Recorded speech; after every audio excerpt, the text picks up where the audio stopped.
మన ప్రభు అయిన యేసుక్రీస్తు నామంలో మీ అందరూ కూడా నా హృదయపూర్వకమైన వందనాలు తెలియజేస్తున్నాను. ఈ సమయంలో దేవుని యొక్క వాక్యాన్ని మనం చదువుకొని ధ్యానించుకుందాము. అపోస్తల కార్యముల గ్రంథము 2వ అధ్యాయము 42వ వచనాన్ని చదువుకుందాం.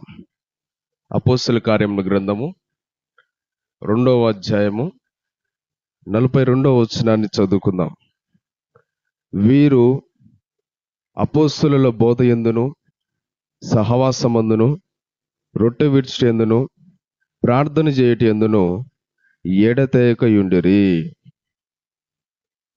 చదువుకున్న వాక్యంలో మనం గమనిస్తే, ఇంతకు మునుపు అపోస్తలుల బోధ గురించి ధ్యానించుకున్నాము, సహవాసం గురించి ధ్యానించుకున్నాము, రొట్టె విడిచుట యందు ఎడతెగకుండా ఉన్నారని ధ్యానించుకున్నాము. చివరిగా ప్రార్థన చేయటందు కూడా ఎడతెగకుండా ఉన్నారంట. చూడండి, నూతనముగా చేర్చబడిన ఈ 3,000 మంది కూడా, ఈ మారు మనసు పొంది రక్షణ పొందిన 3,000 మంది, ఇంకా అనుదినం కూడా చేర్చబడుతున్న వారు, రక్షణ మారు మనసు పొందుతున్న ప్రజలందరూ కూడా ఈ యొక్క 4 విషయాలలో ఎడతెగకుండా ఉన్నారంట. చివరిగా ఇక్కడ ప్రార్థన చేయటందుకు కూడా ఎడతెగకుండా ఉన్నట్లుగా చూస్తున్నాం. చూడండి, ఇది చాలా శ్రేష్టమైన అనుభవం. ప్రార్థన అనేది చాలా ప్రాముఖ్యమైనది ఒక విశ్వాసికి. ఎందుకంటే నీవు వాక్యం చదవడం ద్వారా, వాక్యం ధ్యానించడం ద్వారా ఆత్మీయ జీవితంలో నువ్వు ఎదగలుగుతావు. దేవుని యొక్క మార్గములో నువ్వు నడవగలుగుతావు. పాటలు పాడి ఆరాధించడం ద్వారా, స్తుతించడం ద్వారా దేవుని మహిమపరచగలుగుతాం. కానీ ప్రార్థన చేస్తే, ప్రార్థన అంటే దేవునితో నువ్వు మాట్లాడుతున్నావు అని అర్థం. దేవుడు నీతో మాట్లాడతాడు. ఈ ప్రార్థన అనుభవము ఎంతో ప్రాముఖ్యమైనది, ఎంతో శ్రేష్టమైనది. ఎందుకంటే ఇది ఒక వ్యక్తి ఆ బైబిల్ చదవలేని స్థితిలో ఉండొచ్చు, మూగవాడు అయి బైబిల్ చదవలేని స్థితిలో ఉండొచ్చు, చూపు లేని వారై బైబిల్ చదవలేని స్థితిలో ఉండొచ్చు, చెవిటి వారై దేవుని వాక్యం వినలేని స్థితిలో ఉండొచ్చు, పాటలు పాడలేని స్థితిలో ఉండొచ్చు, దేవుని ఆరాధించలేని స్థితిలో ఉండొచ్చు. కానీ పిల్లలు మొదలుకొని ప్రతి ఒక్కరు కూడా ప్రార్థన మాత్రం ఎవరైనా చేయగలుగుతారు. ఖచ్చితంగా ఇది ఎవరైనా చేయగలుగుతారు. చదువు వచ్చిన వారైనా, చదువు రాకపోయిన వారైనా కూడా ఈ ప్రార్థన మాత్రం కలిగి ఉండాలని దేవుని యొక్క వాక్యం సెలవిస్తుంది. ఎందుకంటే ప్రతి విశ్వాసి కూడా వాళ్ళు ఎక్కడున్నా, ఎప్పుడైనా, ఏ సమయంలోనైనా కూడా ఇలాంటి జీవితం కలిగి ఉండాలి, ఎడతెగకుండా ఉండాలి. ప్రార్థన అంటే ఒక విశ్వాసకి ఒక ఊపిరి లాంటిది. చూడండి, ఊపిరి అంటే మనం శ్వాస తీసుకోకపోతే, మనం గాలి పీల్చుకోకపోతే, ఆక్సిజన్ తీసుకోకపోతే మనుషులు ఎవరు కూడా బ్రతకలేరు, మనుషులు జీవించలేరు భూమి మీద. అలాగనే ప్రార్థన చేయకపోతే, ప్రార్థన జీవితం లేకపోతే ఒక విశ్వాసి కూడా ఆత్మీయంగా చనిపోగలుగుతాడు. శరీరపరంగా బాగానే ఉంటారు, కానీ ఆత్మీయంగా మాత్రం వాళ్ళు చచ్చిన స్థితిలో ఉంటారు. ఒక చచ్చిన చేపతో సమానం. ఆ యొక్క చేపని సముద్రం నుంచి ఒడ్డునేయండి, అది ఏ విధంగా అయితే అది గిలగిల కొట్టుకొని చనిపోతుందో, ఒక విశ్వాసి కూడా ప్రార్థన లేకపోతే ఓడిపోతాడు. అలాగనే గిలగిల కొట్టుకుంటారు. అందుకనే ఒక ప్రార్థన జీవితం కలిగి ఉండాలి. ఒక దైవజనుడు అన్నాడు, ప్రార్థన వాక్యము రెండు కూడా ఉండాలంట ఒక విశ్వాసికి. ప్రార్థన ఉండాలంట, వాక్యం కూడా ఉండాలంట. ఒక గద్దకు ఏ విధంగా అయితే రెండు రెక్కలు ఉన్నాయో, ఆ రెండు రెక్కలతోని ఏ విధంగా అయితే ఎగరగలుగుతుందో, అది ఎంత పెద్ద నదినైనా దాటగలుగుతుంటది, ఎంత ఎత్తునైనా ఎదగలుగుతుంది, ఎంత దూరమైనా వెళ్ళగలుగుతుంది ఆ రెండు రెక్కలతోని. ఒకవేళ ఒక రెక్క ఉండి ఒక రెక్క లేకపోతే ఎగరలేదు, ఏది దాటలేదు, ఎత్తుగా ఎగరలేదు. అలాగనే ప్రతి విశ్వాసి కూడా ప్రార్థన అనే రెక్క ఉండాలి, వాక్యం అనే రెక్క కూడా ఉండాలి అని అన్నాడు ఒక దైవజనుడు. నిజమే. ఒక ఫ్లైట్కి కూడా చూడండి, ఆ ఫ్లైట్కి కూడా ఒక రెండు రెక్కలు ఉంటేనే అది ఎగరగలుగుతుంది. ఎంత దూరమైనా, ఎంత దూర దేశము కైనా వెళ్ళగలుగుతుంది, ఏ దేశానికైనా వెళ్ళగలుగుతుంది. ఒక రెక్క ఉండి ఒక రెక్కతోని ఎగరలేదు, ఎక్కడికి పోలేదు. నీకు ప్రార్థన అనే రెక్క ఉండాలి, వాక్యం అనే రెక్క కూడా ఉండాలి. ఇదే ఆత్మీయ జీవితానికి ఎదుగుదల. ఇదే నువ్వు ఇవి కలిగి ఉంటే నువ్వు ఆత్మీయతో ఎదగగలుగుతావు, దేవునిలో నమ్మకంగా ఉండగలుగుతావు. ఎక్కడ కూడా దేవుని రాకడ వరకు నమ్మకం ఉండి పాపాన్ని, లోకాన్ని, సాతాన్ని జయించగలుగుతావు. నీకు ప్రార్థన నుండి వాక్యం లేకపోయినా వ్యర్థమే, వాక్యం నుండి ప్రార్థన లేకపోయినా వ్యర్థమే. రెండు ఉండాలి. ఇంకొక దైవజనుడు, పాపం చేసేవాడు ప్రార్థన చేయలేడంట, ప్రార్థన చేసేవాడు పాపం చేయలేడు. చూడండి, ఎంత వాళ్ళు ఒక అనుభవంతో చెప్పారండి, అనుభవంతో చెప్పారు. ఎందుకంటే ఈ ప్రార్థనకున్న శక్తి ఏమిటో వాళ్ళకి తెలుసు, అందుకని అనుభవంతో చెప్పినారు. ఒకళ్ళైతే ఈ యొక్క ప్రార్థన అంట వెన్నెముక లాంటిదంట. వెన్నెముక చూడండి, వెన్నెముక అంటే మన వెన్నెముక లేకపోతే విరిగినట్లయితే మనం సరిగా నడవలేము, సరిగా కూర్చోలేము, ఏ పని కూడా చేయలేము. అంటే వెన్నెముక ఇరిగిపోయినా లేకపోయినా కూడా ఏది కూడా చేయలేము, నడవలేము, కూర్చోలేము, ఏ పని కూడా చేయలేము. అట్లనే విశ్వాసి కూడా ప్రార్థన లేకపోతే ఏమి కూడా సాధించలేడు, ఈ లోకంలో ఏమి కూడా చేయలేడు, ఓడిపోతాడు అపవాది చేతిలో. ఈ యొక్క ప్రార్థన మీద ఒక పాట కూడా రాసిన, ప్రార్థన వెన్నెముక లాంటిదని పాట రాసినారు. అందుకనే ఇది ప్రతి ఒక్క విశ్వాసి కూడా కలిగి ఉండాలని దేవుని యొక్క వాక్యం సెలవిస్తుంది. చూడండి, అందుకని యేసు ప్రభు కూడా చెప్పినాడు, లూకా సువార్త 18వ అధ్యాయము 1వ వచనంలో అక్కడ రాయబడింది ఏమిటంటే, వారు విసుకకుండా ప్రార్థన చేయవలనని ఒక ఉపమానం చెప్పినాడు అక్కడ.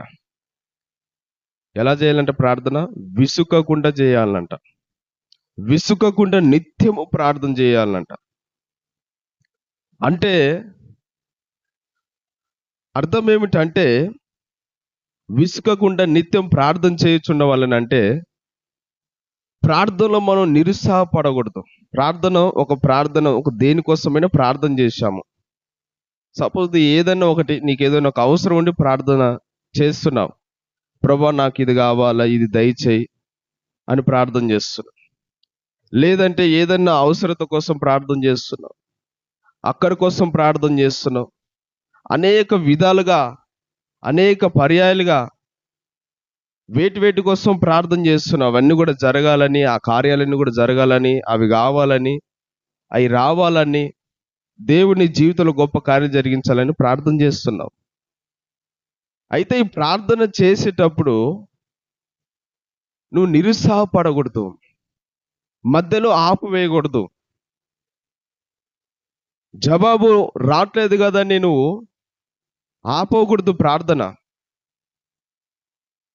ఎందుకంటే ఆకాశ మండలము దురాత్మ శక్తులు ప్రార్థనకు జవాబులు రానియకుండా అడ్డుపడతాయి. కాబట్టి మనం ఏం చేయాలంటే విసుకకుండా నిత్యము వాటి కోసం ప్రార్థన చేయాలి.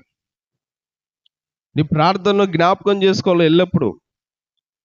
నేను ఎంత ప్రార్థన చేసినా నా ప్రార్థనకు జవాబు రావట్లేదు కదా, ఎంత మొరపెట్టినా కూడా నా దేవుడు నా ప్రార్థన ఆలకిస్తలేడు ఏంటి? ఇన్ని రోజుల నుంచి చేస్తున్నాను, ఇన్ని నెలల నుంచి చేస్తున్నాను, ఇన్ని సంవత్సరాల నుంచి చేస్తున్నాను, దేవుడు నా ప్రార్థన ఎందుకు వింటలేడు, ఎందుకు జవాబిస్తలేడు, ఎందుకు ఆలకిస్తలేడని చాలా మంది నిరుత్సాహపడి ఆ ప్రార్థన ఏదైతే రాసుకున్నారో, ప్రార్థన చేస్తున్నారో ఆ అవసరతలన్నీ కూడా ఇక చేయడం మానేస్తారు. అలా చేయకూడదు అని అంటున్నాడు యేసుప్రభు. అలా ఆపివేయకుండా నిత్యము ప్రార్థన చేయండి, దేవుడు ఖచ్చితంగా సమాధానం ఇస్తాడు. అందుకని విసుకగుండా నిత్యము ప్రార్థన చేయాలి, పట్టుదలతో ప్రార్థన చేయాలి, విశ్వాసంతో ప్రార్థన చేయాలి, ఆసక్తితో ప్రార్థన చేయాలి, అత్యాసక్తితో ప్రార్థన చేయాలి. అప్పుడు నీ ప్రార్థనకు దేవుడు ఖచ్చితంగా జవాబిస్తాడు. ఎందుకంటే ఏదో ఆలస్యం అవుతుందంటే దేవుడు ఇంకా దానికంటే గొప్ప బహుమతి ఇవ్వడానికే, దానికంటే శ్రేష్టమైనది ఇవ్వడానికే దేవుడు ఆపుతున్నాడేమో. అందుకే నువ్వు ప్రార్థన ఆపొద్దు, నిత్యము ప్రార్థన చేస్తూనే ఉండాలి. ప్రార్థనకంటూ ఒక సమయం పెట్టుకోవాలి. ప్రార్థన ఒక క్రమ జీవితం కలిగి ఉండాలి. ప్రార్థన అనేది ఒక క్రమము.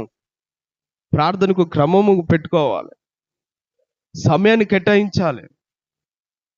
చాలా మంది ఏమంటారంటే, అయ్యగారు మరి మేము చాలా బిజీగా ఉంటామండి, మా పనులు బట్టి, మా యొక్క వ్యాపారాలు బట్టి, మా జాబును బట్టి ప్రార్థన చేయాలని ఆశ ఉంది కానీ ప్రార్థన చేసే సమయం లేదు అని అంటారు. చూడండి, దానియేలు ఒక రాజు కింద గిన్నె అందించేవాడుగా ఒక గొప్ప స్థాయిలో ఉన్నాడు. అలాంటి దానియేలే 3 పూటలు ప్రార్థన చేశాడు. దావీదు ఒక రాజు అయినప్పుడు కూడా ఆయన మాత్రం ప్రార్థన చేయకుండా మానలేదు, బైబిల్ రాసినాడు, ప్రార్థనలు చేసినాడు. నెహెమియా కూడా రాజు కింద గిన్నె అందించేవాడుగా ఉన్నాడు, ఉపవాసాలు చేశాడు, ప్రార్థన చేశాడు. వారికంటే గొప్పవారా మీరు? వారికంటే గొప్పవారా మనము? ప్రార్థనకి సమయం లేదంటారు. చూడండి, ఇది ఆసక్తి లేని జీవితము, సాకులు చెప్పే జీవితం ఇది. ఏదో ఒక వంక చెప్తారు, ప్రార్థనకి వెళ్ళమన్నా ఒక వంక, ప్రార్థన చేయమన్నా ఒక వంక, వాక్యం చదవమన్నా ఒక వంక, మందిరానికి వెళ్ళమన్నా ఒక సాకు చెప్తారు. వాళ్ళే అంత గొప్ప, వాళ్ళే అంత గొప్ప ఒక స్థాయిలో ఉన్నోళ్ళే ప్రార్థన చేస్తే మనం ఎంతండి? అందుకని మనం కూడా ఏం చేయాలి? ప్రార్థన మానకూడదు. ఏ స్థితిలో ఉన్నా, ఎక్కడున్నా, ఎప్పుడైనా ప్రార్థనకి సమయం అంటూ ఇవ్వాలి. ఉదయం లేవగానే గంట సేపు ప్రార్థన చేసుకోవాలి. అలాగే మధ్యాహ్నం సమయం ఉంటే మధ్యాహ్నం చేసుకోవాలి.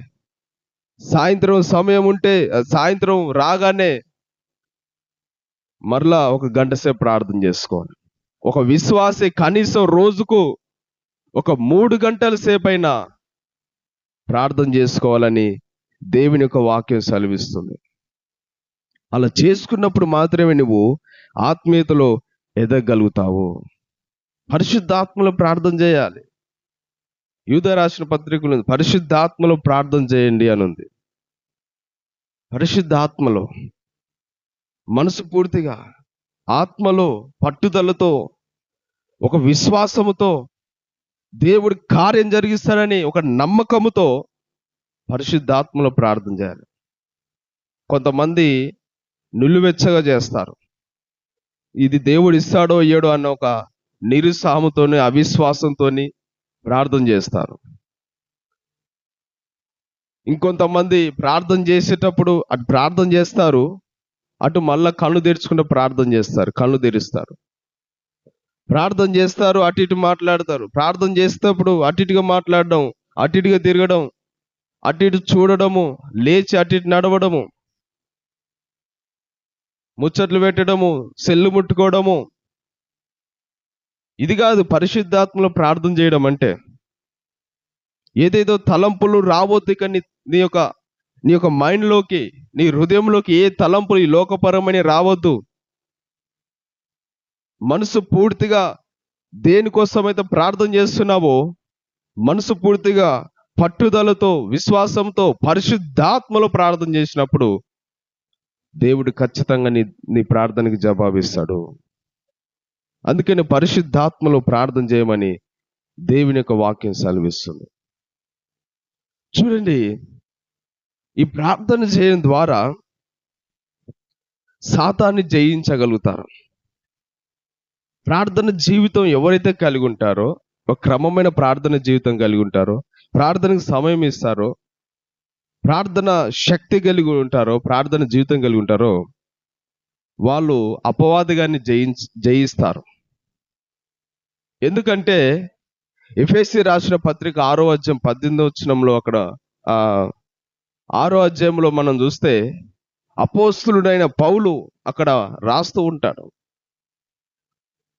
ఒక విశ్వాసి మరి రక్షణనే శిరస్త్రాణం ధరించుకోవాలి, వాక్యం అనే ఖడ్గం ధరించుకోవాలి, విశ్వాసం అనే డాలు ధరించుకోవాలి అని ఇవన్నీ కూడా చెప్తూ వస్తుంటాడు. లాస్ట్లో కూడా ప్రార్థన అనే ఆత్మ ఖడ్గం ఉండాలంట. ఒకటి గుర్తుపెట్టుకోండి, మీరు ఇవన్నీ కూడా కలిగి ఉండి, అంటే ఆత్మ విశ్వాసం అనే డాలు, వాక్యం అనే ఖడ్గము, రక్షణ అనే శిరస్త్రాణము, ఇవన్నీ కలిగి ఉన్నా కూడా, కలిగి ఉండి ప్రార్థన జీవితం లేకపోతే వ్యర్థము. ఇవన్నీ ఉన్నా కూడా ప్రార్థన లేకపోతే వ్యర్థము.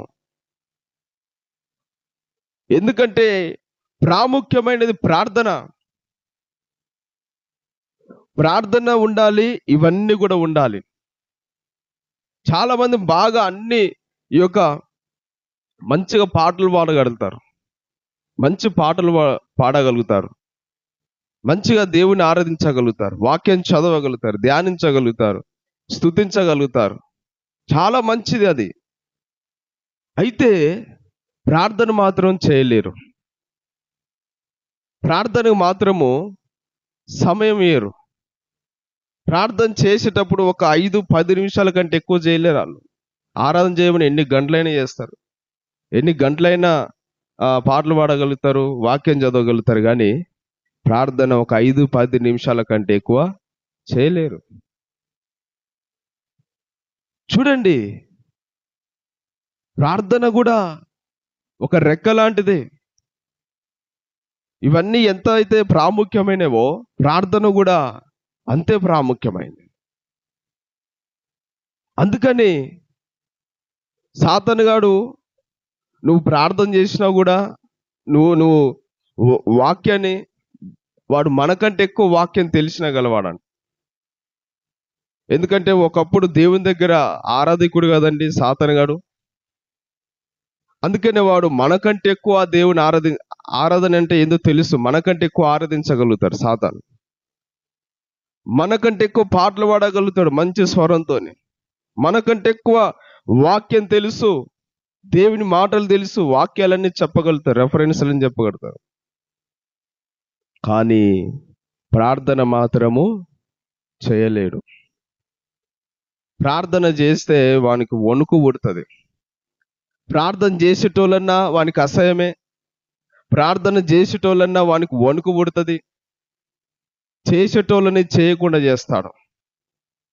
ప్రార్థన చేసేటోళ్ళంటే వానికి ఒక భయము, వణుకు, ఒక అసహ్యం పుడుతుంది. అలాంటి వాళ్ళ దగ్గరికి వెళ్ళడు వాడు. అలాంటి వాళ్ళని ఏమి కూడా వాడు ఏం చేస్తాడు? తాకాలని చూస్తాడు కానీ, శోధించాలని చూస్తాడు కానీ వాళ్ళు ప్రార్థన జీవితంతోని ఆ అపవాదిని కానీ జయించగలుగుతారు. చూడండి, అందుకనే ప్రార్థన జీవితం ఎవరైతే కలిగి ఉంటారో అపవాది కానీ జయించగలుగుతారు. అందుకనే ఈరోజు ఈ ప్రార్థన జీవితం అనేది ప్రతి ఒక్కరు కూడా కలిగి ఉండాలి. ఈ ప్రార్థన చేసేటోళ్ళంటే వానికి ఒక భయము, వణుకు పుడుతుంది. పాటలు పాడినా ఏం కాదు, వాడు ఏమన్నాడు, వాక్యం చదివినా ఏమన్నాడు, అలాగనే ఆరాధించిన ఏమన్నాడు, కానీ ప్రార్థన చేస్తే మాత్రం వానికి భయం పుట్టి అక్కడి నుంచి వెళ్ళిపోతాడు. ఒక మండే అగ్ని లాంటి వాళ్ళు ప్రార్థన చేసేవాళ్ళు. సాతాను రాజ్యాలను సాతాను రాజ్యాలని పడగొట్టే విధంగా వాళ్ళు ప్రార్థన చేస్తారు. ఒక మండే స్టవ్ మీద ఈగలు ఆలుతాయా? ఆలవు. ఆలితే ఏమైతే చనిపోతాయి. ఆ మంటకు వేడికి కాలి బూడిదైపోతాయి. ప్రార్థన జీవితం కలిగిన వారు కూడా అలాంటి మంట కలిగిన వారు. సాతానుగాడు అగ్ని బాణాలు వేసినా కూడా, శోధించాలని చూసినా కూడా వాని కుయుక్తులు, వాని తలంపులన్నీ కూడా చల్లా చెదురైపోతాయి. అందుకనే ప్రార్థన చేసేవారంటే వానికి అసహ్యము, భయము పుడుతుంది, వణుకు పుడుతుంది. అందుకనే అలాంటి వాళ్ళతోని వాడు పెట్టుకోడు, వాళ్ళ దగ్గర రాడు. ఈరోజు సహోదరులారా, అందుకనే ఈ యొక్క 4 విషయాలలో కూడా ఆదిమ సంఘము ఎడతెగకుండా ఉన్నారంట. ఒకటి అపోస్తుల బోధ. ఈ అపోస్తుల బోధ అంటే వాళ్ళు అపోస్తులు ఏదైతే విన్నారో, ఏదైతే చూసినారో, ఏదైతే నిదానించి కనుగొన్నారో, సిలువను గురించి, సిలువ మరణం గురించి, యేసు ప్రభు యొక్క పునరుద్ధానం గురించి, పరలోకానికి ఆరోహణమైన యేసు ప్రభు మరలా రాబోతున్నాడని అపోస్తుల బోధ ఈ విధంగా బోధిస్తుంది. అపోస్తుల బోధ అంటే ఆ విధంగా ఉంటుంది.